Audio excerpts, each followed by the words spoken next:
Salam jumpa lagi teman-teman semua. Ya, kali ini kita akan membahas atau mempelajari bagaimana menghitung biaya-biaya kendaraan. Ya, biasanya ini dilakukan pada budget, ya, budget kendaraan. Jadi biaya kendaraan biasa juga disebut running cost atau yang paling umum sekarang disebut dengan VRA. Singkatannya Vehicle Running Account. Jadi untuk kendaraan angkutan, satuannya rupiah per kilometer. Untuk alat berat, satuannya adalah rupiah per HM atau hours meter. Banyak sekali manfaat yang bisa kita dapatkan dengan menghitung atau mengetahui running cost atau VRA kendaraan kita ya. Yang pertama, membantu kita memperkirakan biaya operasional kendaraan. Ya. Kemudian yang kedua, memberikan gambaran tentang kinerja atau besaran biaya bahan bakar ataupun komponen-komponen biaya lainnya, ya, yang mana yang perlu kita lakukan penghematan atau keadaannya sudah terlalu tinggi atau masih rendah, ya. Kemudian juga membantu kita memilih kendaraan baru atau bekas ya.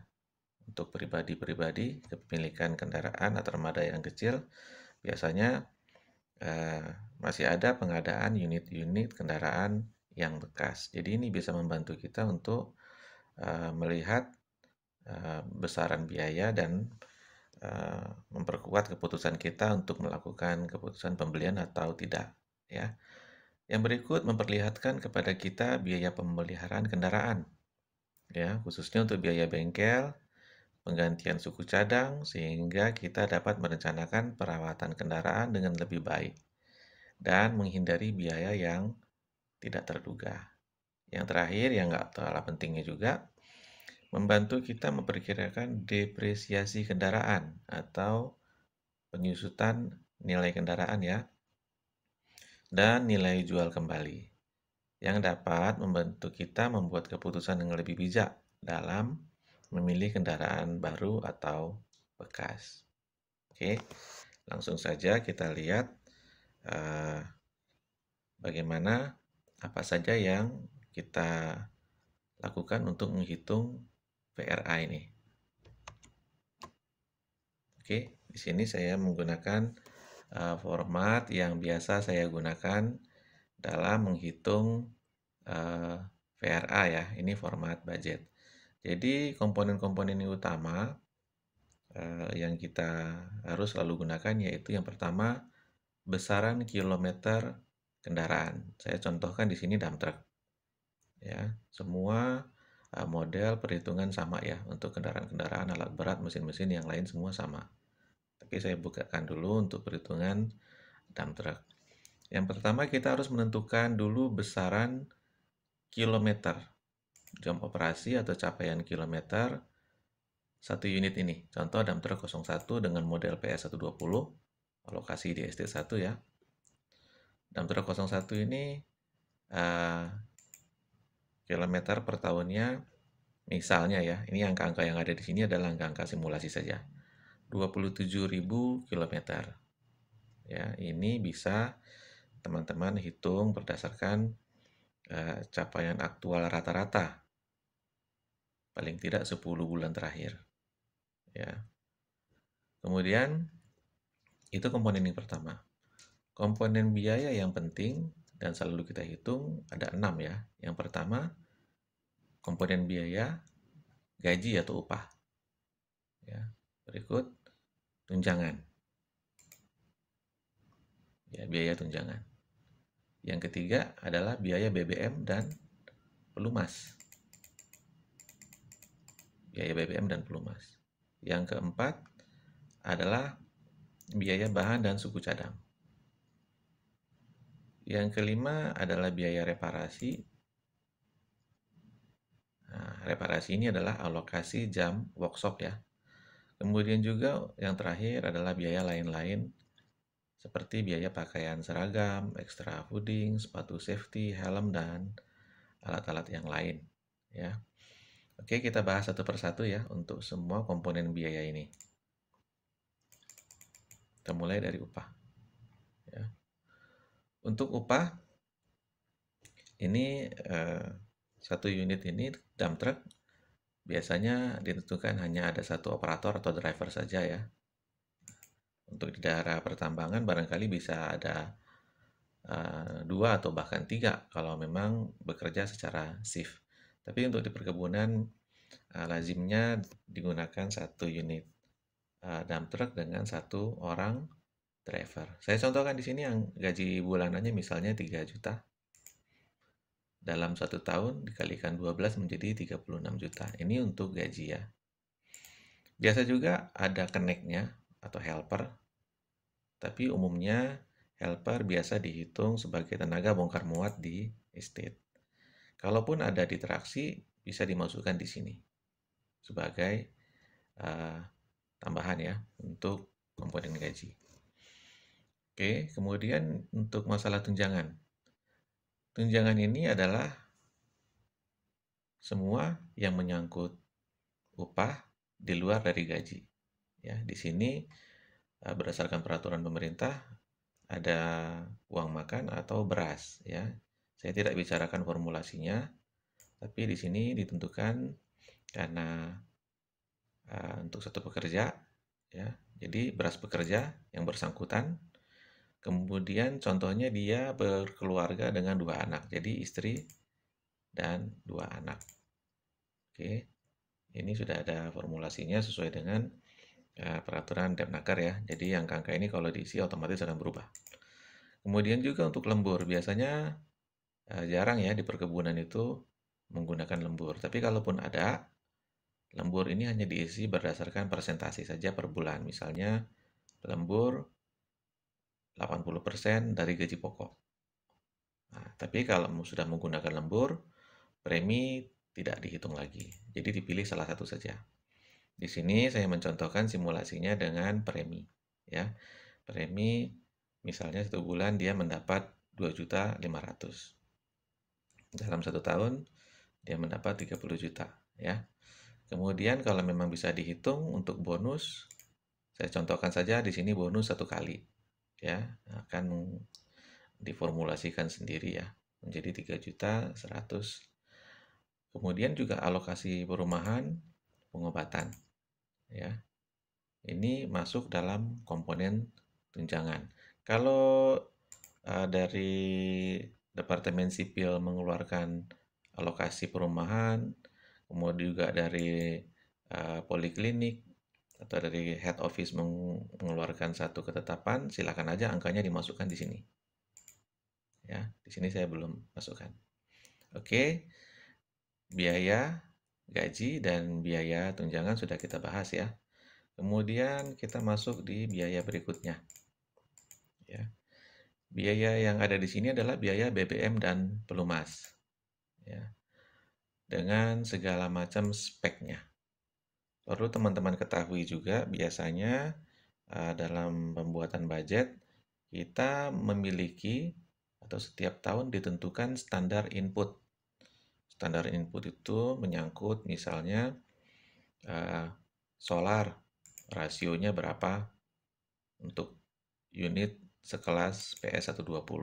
Contoh ya, misalnya 3,5 km per liter. Demikian juga untuk jenis-jenis oli ya, oli apa yang dipakai, kemudian berapa frekuensinya, penggantiannya berdasarkan capaian kilometer. Dan 1 kali penggantian, volumenya berapa. Nanti dalam video-video berikutnya, saya akan detailkan lagi apa saja yang menjadi standar input untuk setiap kendaraan atau alat berat yang umum digunakan. Ya.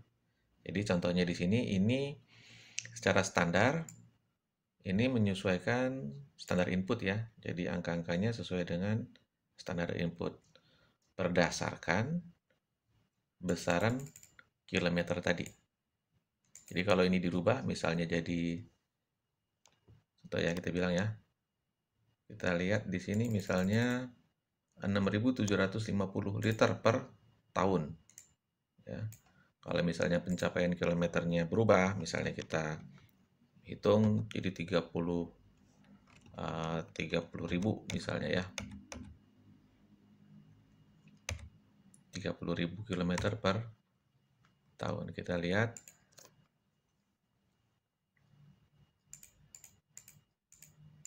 Jadi 7.500 liter. Oke. Kalaupun ada koreksi bisa kita rubah di sini. Ini juga ikut berubah ya semua ya teman-teman ya. Berapa volumenya berdasarkan besaran kilometer per tahun tadi. Oke, masuk lagi kita ke komponen biaya untuk bahan dan suku cadang. Ini spare part. Sama ya dengan yang tadi. Biasanya ini sudah ada standar inputnya. Ketentuannya untuk spek-spek kendaraan tertentu, frekuensi penggantiannya sudah ditentukan. Dan berapa pieces sekali melakukan penggantian. Oke, di sini kalau memang teman-teman merasa perlu dikoreksi, bisa diganti misalnya fuel filter ternyata kendaraan ini boros misalnya, atau kondisi tertentu ya, bisa dirubah misalnya jadi 3 atau bahkan misalnya 6 misalnya ya. Nanti angkanya berubah sendiri. Demikian juga untuk ban. Secara standar dalam 1 tahun hanya dapat 6 pieces ban. Oh, ternyata di sana daerahnya berbatu, berbukit, daya angkut kapasitas angkut per tripnya tinggi. Ini jadi lebih boros, misalnya butuh 10 pieces ban luar. Contoh saja ya. Silahkan diganti. Nah, nanti biaya per tahunnya muncul. Jadi angka-angka ini berdasarkan standar input yang sudah dibuat sebelumnya. Ya, jadi ada ketentuannya apa-apa saja yang masuk dalam komponen ini. Kalaupun memang ada biaya yang belum bisa dimasukkan, silakan diisikan di sini.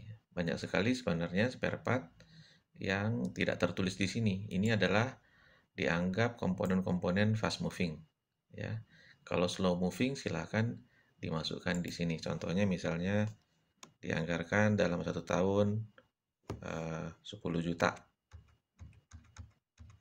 untuk barang slow moving. Oke, jadi masuk sini 10 juta ya. Oke ya, lanjut lagi kita untuk membahas masalah komponen biaya reparasi. Biaya reparasi ini adalah alokasi dari jam workshop. Nanti akan saya buatkan sendiri video khusus untuk membahas biaya workshop working account rupiah per jam bengkel ya.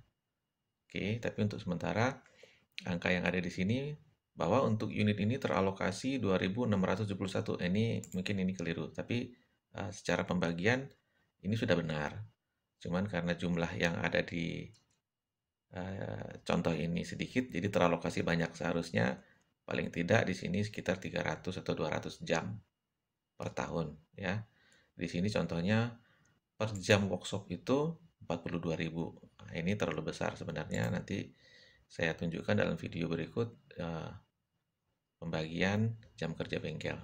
Oke, tapi yang perlu kita tahu bahwa biaya reparasi ini adalah alokasi jam workshop ya.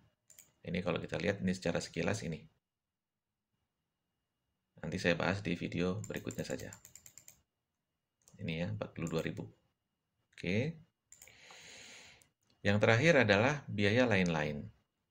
Biaya lain-lain ini yang tadi sudah saya sampaikan, pakaian seragam, extra fooding, ya, kemudian sepatu, helm, belt, safety, dan lain-lain ya. Dianggarkan untuk pakaian 2 setel, ada kalau memang tulis sepatu, dan seterusnya silakan.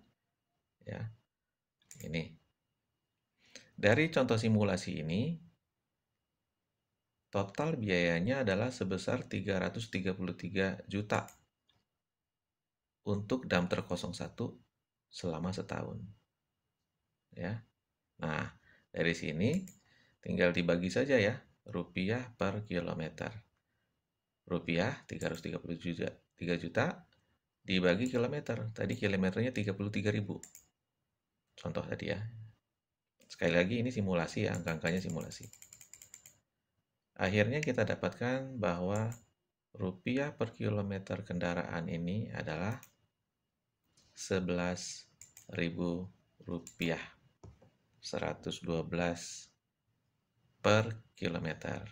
Jadi setiap unit ini bergerak 1 kilometer sudah teralokasi atau keluar uang untuk mengoperasikannya sebesar 11.112 rupiah. Jadi teman-teman bisa memahami untuk menghitung atau bagaimana kita bisa mendapat angka VRA. Ya, saya kira cukup jelas ya. Ini berlaku sama ya, semua untuk farm traktor, ya sama semua. Cuman kalau untuk farm traktor alat berat itu adalah HM. Bulldozer sama ya. Ini simulasi-simulasi saja. Saya menggunakan format ini karena biasa saya gunakan teman-teman. Bisa saja dengan apa yang dimiliki di sistem perusahaan masing-masing, tapi saya yakin basicnya untuk biaya sama, sama sekali sama ya. Jadi penjelasan saya yakin tidak banyak beda lah, selisih jauh ya. Untuk road grader, backhoe loader semua sama ya. Hanya nanti di sini perlu dijelaskan lagi untuk kondisi yang sebenarnya, karena yang saya tampilkan di sini berupa simulasi. Jadi update-nya nanti berdasarkan harga-harga misalnya itu dari departemen purchasing ya, untuk harga beras, harga solar, harga spare part. Kemudian juga untuk standar input yang tadi saya sampaikan, berapa ketentuan-ketentuan rasio untuk ini biasanya dikeluarkan dari departemen engineering. Saya kira itu saja ya teman-teman. Kalau memang ada yang kurang jelas, silahkan komen di kolom komentar untuk saya respon. Terima kasih.